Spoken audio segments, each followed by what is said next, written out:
Bismillahirrahmanirrahim. This is the first video on financial statement fraud. Understanding the dynamics of financial statement fraud is crucial for stakeholders. Awareness of the pressures and conditions fostering such frauds aids in prevention and detection efforts. It offers a framework for evaluating and mitigating financial statement fraud risks.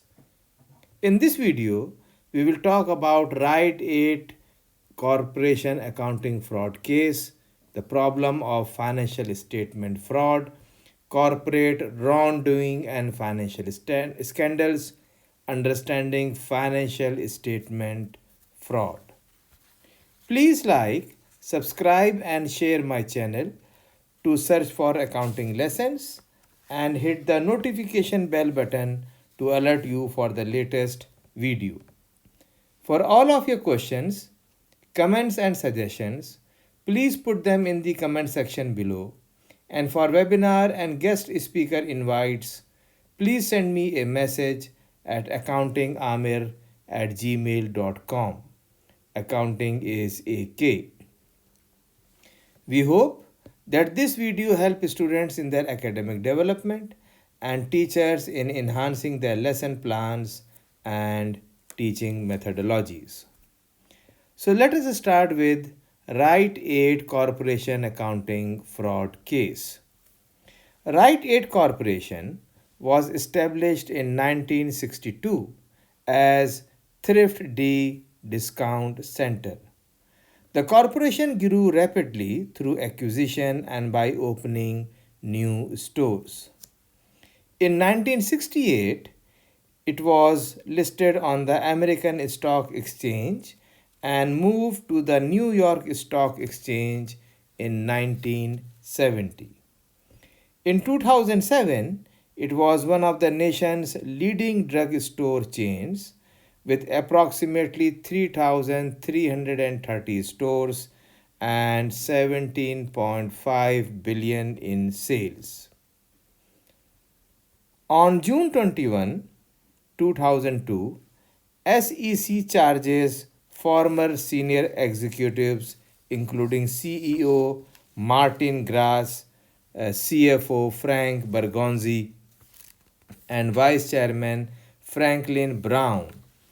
There were allegations of massive overstatement of income from May 1997 to May 1999. The company has to restate its pre-tax income by 2.3 billion and net income by 1.6 billion, the largest restatement recorded. When M. Carlin, the regional director of the SEC's Northeast Regional Office, stated, the charges against Rite Aid's executives reveal a disturbing picture of dishonesty and misconduct at the highest level of a major corporation. Rite Aid's former senior management employed as extensive bag of tricks to manipulate the company's reported earnings and defraud its investors. At the same time, former CEO Martin Grass concealed his use of company assets to line his own pockets. When the house of cards teetered on the edge of collapse, Grass fabricated corporate records in a vain effort to forestall the inevitable. SECs alleged that the corporation followed fraudulent accounting practices and inflated its pre-tax income in the first quarter by 38, second quarter by 66, third by 98, and for the year 1998, 9%. Then in the first quarter of 1999, it was inflated by 71, second quarter by 5,533, third quarter by 94%, and for the financial year 1999, percentage not mathematically calculated reported pre-tax income of 199.6 million when actually there was a loss of 14.7 million. In the first quarter of 2000, the pre-tax income was inflated by 54%. The schemes that Rite Aid used to inflate its profits included upcharges, that is, Rite Aid inflated deductions for damaged and outdated products owed to vendors without informing them. This led to overstatement of Rite Aid's pre-tax income by 8 million in the financial year 1998 and 28 million in the financial year 1999. Rite Aid didn't record an expense for stock appreciation rights granted to employees. It should have recorded expenses to 22 million in the financial year 1998 and 33 million in the financial year 1999 for these rights. Bergonzi instructed Rite Aid's accounting team to reverse expenses that had already been recorded and paid in certain quarters. This action inflated Rite Aid's income during the time when the expenses occurred. For instance, Rite Aid's pre-tax income for the second quarter of financial year 1998 was overstated by 9 million. Bergonzi instructed Rite Aid's accountants to make improper adjustments to reduce the cost of goods sold and accounts payable in every quarter from the first quarter of financial year 1997 through the first quarter of financial year 2000. These adjustments were made to manipulate Rite Aid's reported earnings.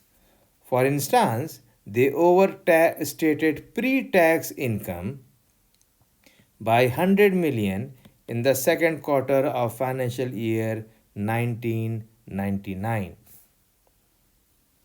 Rite Aid overstated its income for financial year 1999 by charging vendors extra for markdowns on their products without informing them.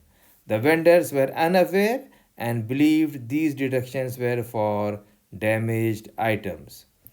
This led to a 30 million overstatement in Rite Aid's pre-tax income for the financial year 1999. Bergonzi directed Rite Aid to record a 42 million as reduced accounts payable and cost of goods sold at the end of the financial year 1999, claiming rebates from two vendors. On March 11, 1999, he added another 33 million in credits. Rite Aid wasn't entitled to these rebates. By recording them, income increased by 75 million, representing 37% of reported pre-tax income for the financial year 1999. In the fourth quarter of the financial year 1999, Grass, Bergonzi and Brown made Rite Aid recognize a 17 million from a litigation settlement. This recognition was improper because the settlement wasn't legally binding at the time. Other schemes were dead deal expense. Rite Aid incurred expenses for potential new store sites, including legal services and title searches. These costs were listed as assets on the balance sheet. However, when Rite Aid chose not to proceed with building new stores at certain locations, it should have recorded these expenses as losses. Instead, Rite Aid retained them as assets on the balance sheet. And by the end of the financial year 1999, these expenses amounted to 10.6 million. Rite Aid received payment from insurance carriers for uncollected prescriptions. They recorded a will call payable for refunds owed to carriers. In the financial year 1999, in the fourth quarter, they mistakenly cancelled a 6.6 million pay bill. Rite Aid Council reinstated it upon discovery. However, Bergonzi then directed improper entries to counteract the restatement. Rite Aid adjusted its book inventory when the physical count was lower, a process known as inventory shrink due to loss or theft. In the financial year 1999, Rite Aid didn't account for 8.8 million in shrink and incorrectly decreased its shrink expense, resulting in a 5 million income increase. Failure to disclose personal interest in leased properties. Grass concealed his personal stake in three properties leased by Rite Aid for stores, which should have been disclosed as related party transactions. Despite early 1999 press reports urging Rite Aid to address the issue, Grass persisted in obscuring the truth, leading to inaccurate corrective disclosures by Rite Aid. Then Grass secretly transferred 2.6 million from Rite Aid to a partnership he controlled, using 1.8 million to buy land for a new Rite Aid headquarters. Rite Aid paid over 1 million for site cost, though the land belonged to partnership and not Rite Aid. After press scrutiny, Grass returned 2.9 million to Rite Aid from a personal account but kept the transactions hidden from the board. In September 1999, Grass created fake minutes for a Rite Aid Finance Committee meeting to get a bank loan during the financial crisis.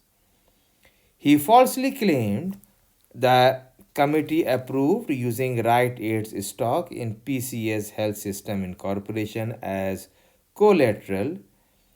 Grass signed the minutes even though the meeting never happened and pledge wasn't allowed.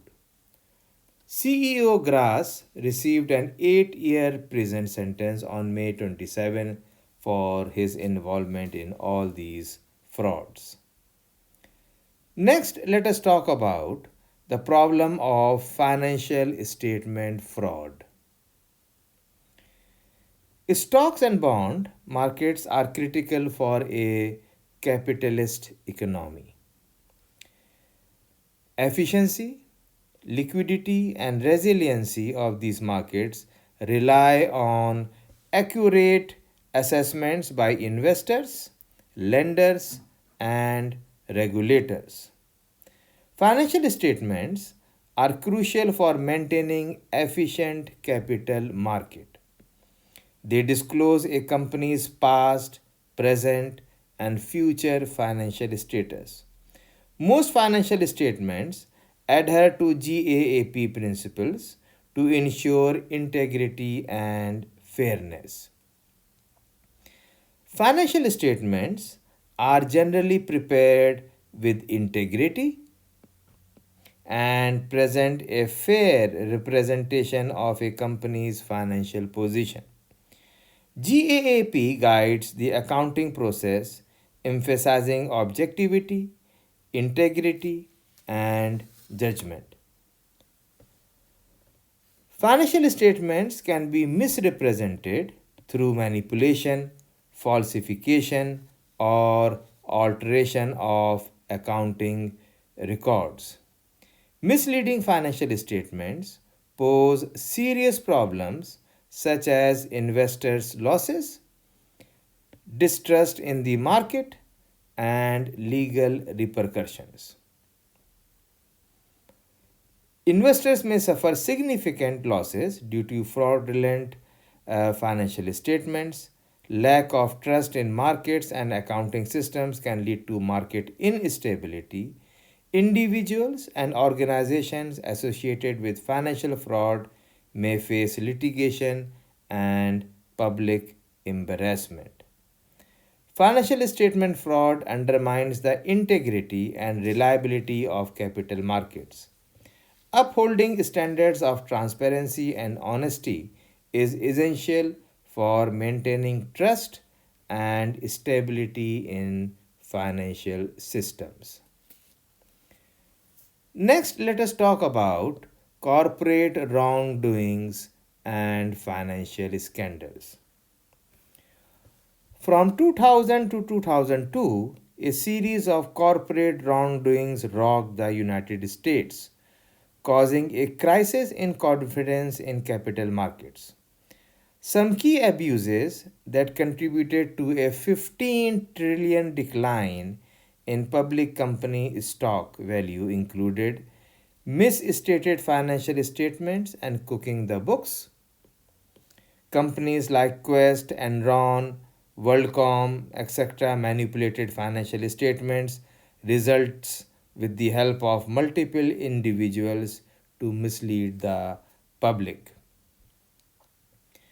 Then, inappropriate executive loans and corporate looting.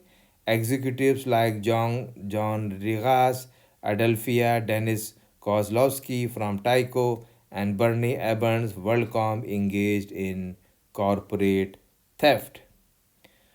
Notable cases involve Martha Stewart and Sam Waksal, who profited from insider information on Imclone stock. Executives like Bernie Ebbers and Jeff Skillings engaged in spinning and laddering, offering IPO opportunities in exchange for certain promises. Companies like Delta, Pepsi, AOL, Time Warner, Ford, etc. face criticism for granting extravagant benefits to retiring executives, such as expensive contract and corporate perks. Executives like Bernie Ebbers and Richard Grasso received excessive cash and stock-based compensation. Financial institutions like Citibank, JP Morgan, Chase provided favorable loans to companies like Enron in exchange for lucrative transactions. Corporate bankruptcies surged, with notable cases including WorldCom, Enron, and Global Crossing, many involving financial statement frauds. Instances of fraud against organizations increased significantly, with some reaching billions of dollars. Additionally, backdating stock options in 2006. Investigations into backdating stock option revealed widespread misconduct. This practice involved altering option grant dates to secure extra compensation for management, resulting in misstated financial statements and millions of dollars in increased executive compensation. These abuses undermined investor trust, caused massive financial losses, and led to numerous legal and regulatory actions.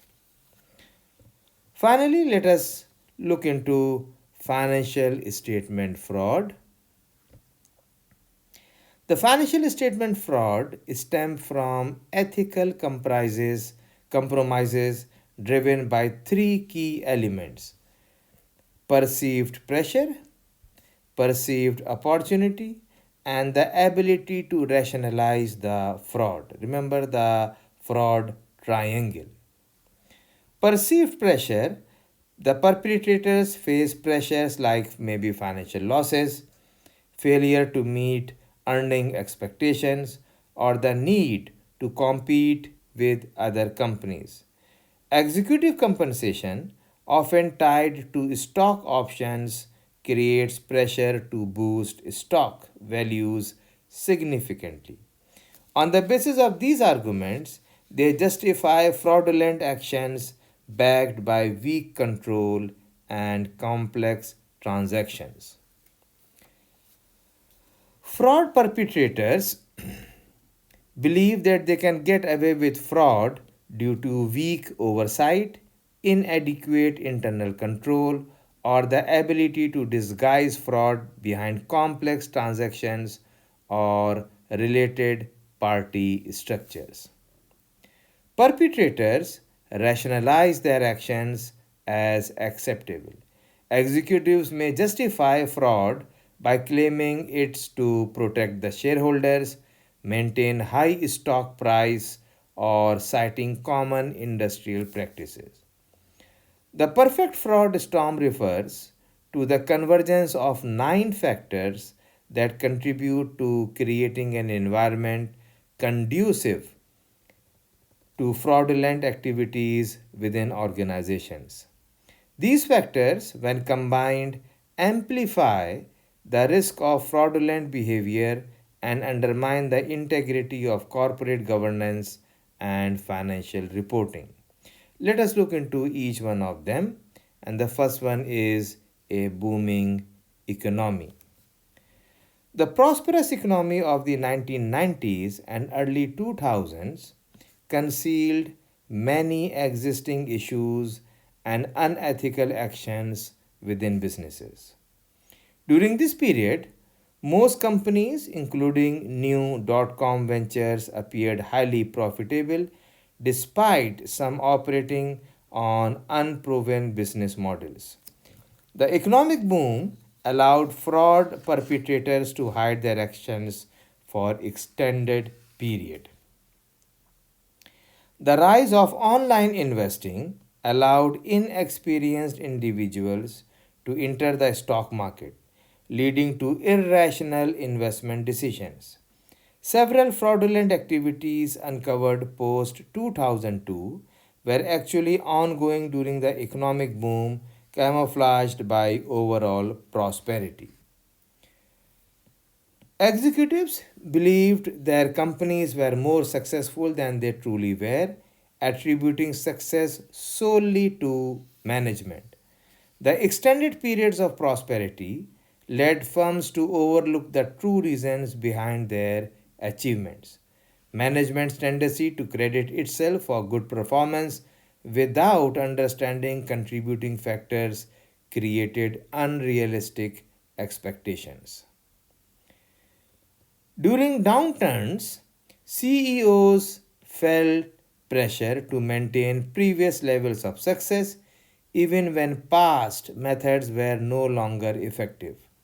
This pressure contributed to fraudulent financial reporting and other dishonest acts. The decay of moral values represent the second element of the perfect fraud storm. It signifies a broader trend of increasing dishonesty and lack of integrity observed not only in the United States but also globally in recent years. One significant indicator of this moral decay is the rise in cheating in academic settings. Studies have shown a substantial increase in various forms of academic dishonesty, such as letting others copy the work, using cheat sheets during exams, or lying to secure employment opportunities. While academic cheating may not be directly linked to management fraud, its prevalence underscores a troubling shift in societal values, emphasizing the importance of addressing ethical shortcomings to mitigate fraudulent activities in diverse domains. The third element of the perfect fraud storm revolves around misplaced executive incentives. Executives in many fraudulent companies were granted substantial stock options and restricted stock options, creating immense pressure to maintain or boost stock prices, often at the expense of reporting accurate financial results. This stock based compensation often surpassed executive salary based earnings by significant margins. For instance, Bernie Ebbers of WorldCom in 1997 received a modest cash salary but gained millions through stock options, exercises, and corporate loans totaling hundreds of millions. These incentives shifted CEOs' focus from managing the company to managing stock prices, leading to fraudulent financial reporting and practices like backdating options to maximize compensation. The fourth element of the perfect storm in financial fraud was the unrealistic expectations set by Wall Street analysts, which heavily influenced short term behavior. Company boards and management relied heavily on comparisons with other firms' stock prices and meeting analyst expectations as key performance indicators. This pressure was compounded by stock based incentives. Analysts would forecast each company's earning per share. uh,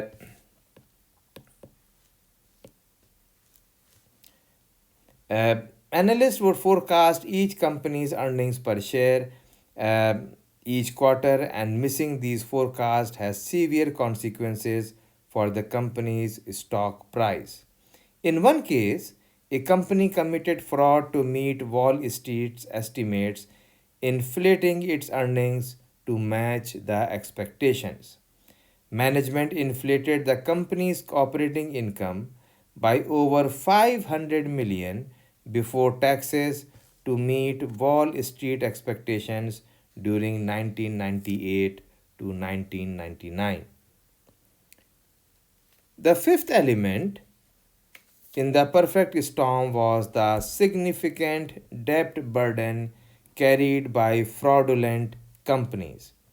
This debt created immense pressure on executives to generate high earnings, to cover hefty interest costs, and to fulfill debt covenants and lender requirements. For instance, Enron's derivatives related liabilities surged from 1.8 billion to 10.5 billion in 2000, while WorldCom amassed over 100 billion in debt, ultimately leading to the largest bankruptcy in history. In 2002, 186 companies, or rather public companies including Enron, WorldCom, Adelphia, Crossings, with a combined debt of 368 billion, filed for bankruptcy in the United States. The focus of accounting rules rather than principles was considered another element in the perfect storm of fraudulent activities. Unlike accounting standards in countries like the UK and Australia, US GAAP are more rule based than principle based. With rule based standards, if a client exploits a loophole in the rules to account for transactions not explicitly prohibited by GAAP, auditors may struggle to prevent them from doing so. In some cases, auditors even assist clients in finding these loopholes or permitted transactions that violated accounting principles but adhered to the rules. For instance, in the case of Enron, Arthur Andersen, the accounting firm, would have found it challenging to argue against Enron's special purpose entities as there were no specific rules prohibiting them. This ambiguity in whether GAAP or laws were violated prolonged the process of obtaining plea bargains or indictments in the Enron's case. The lack of auditors' independence was a significant factor contributing to the perfect fraud storm. Some CPA firms used audits as loss leaders to secure consulting contracts which were more profitable. Audit fees were much lower than the consulting fees, leading to little conflict between independence and profit. A classic example is of Arthur Andersen, in particular, who focused heavily on building its consulting practice even after it split off into a separate firm. The pursuit led to a loss of focus on auditing and a shift towards advisory roles, undermining the integrity of the auditing process. The eighth element of the perfect storm was greed among executives. Investment banks, commercial banks, and investors. They all benefited from the strong economy and lucrative transactions, often ignoring negative news and engaging in bad deals. For instance, in the Enron's case, various banks made substantial profits from Enron's transactions but failed to alert investors about underlying problems.